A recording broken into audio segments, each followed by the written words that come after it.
In the dreary days after Britain's recent election, you might have expected giddy optimism from voters over Labour's thumping victory. A new day, a fresh mandate, reasons for confidence in the land. No, not quite. The latest measure of consumer sentiment shows surprising restraint from UK households. The public seems to grasp that while the politics have turned over, the nation's economic challenges remain daunting. Discretion, it appears, is the better part of valor when it comes to hopes for rapid policy pivots or lavish spending sprees. The respected GfK Consumer Confidence Index inched up just a solitary point in July to -13, marking a near three-year high amid a slow upward grind. Yet it's telling that neither the Labour landslide nor the national bonding experience of England's run to the Euro semi-finals provided much of a sentimental lift. The election and England's strong run in the Euros could have boosted the national mood but appear to have had limited positive impact, notes Joe Staton of GfK.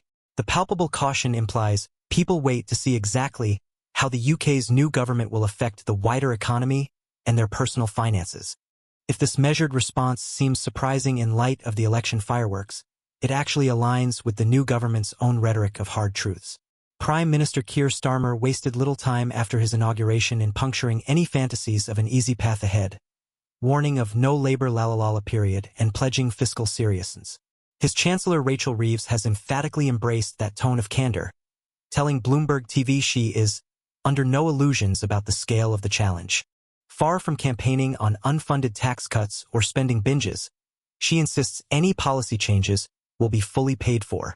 This emerging ethic of restraint marks a clear pivot from the feckless populism and fairy tale promises that defined Boris Johnson's shambolic rule. With inflation raging and growth stagnating, the public seemingly senses there's no more scope for whimsical gambits. Hard choices must confront hard numbers.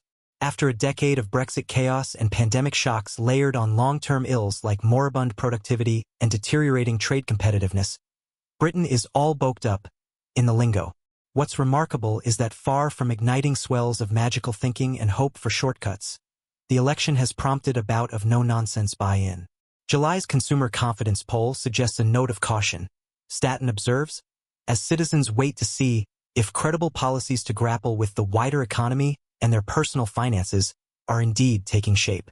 The wary caution signaled by these muted sentiment numbers stands in contrast to past eras of Britannic optimism buoyed by labor movements or culture wars. This wariness stems not from a failure of political will but an embracing of realism over bluster and sloganeering. As Linda Ellett of KPMG puts it, confidence remains governed by a higher cost environment of inflation and debt loads, limits that households have been unable to absorb through piecemeal adaptations. It's a curiously hopeful form of skepticism, reminiscent of the national resolve that incubated during the darkest days of World War II. First you accept the gravity of the circumstances and ditch the illusions. Then you begin the hard work of strategizing a path forward through sheer pragmatism, smarts, and perseverance. So much pessimism is rooted in laziness, a reluctance to make difficult choices and see them through. But this measured public mood hints at a bracing clarity over the labors that lie ahead.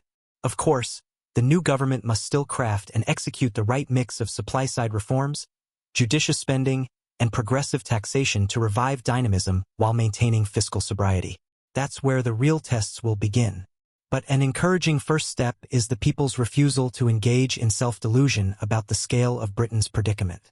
For too long, the United Kingdom has indulged in bouts of nostalgia, imperial hubris, and exceptionalist fabulism that obscured its diminishing status and compounding problems.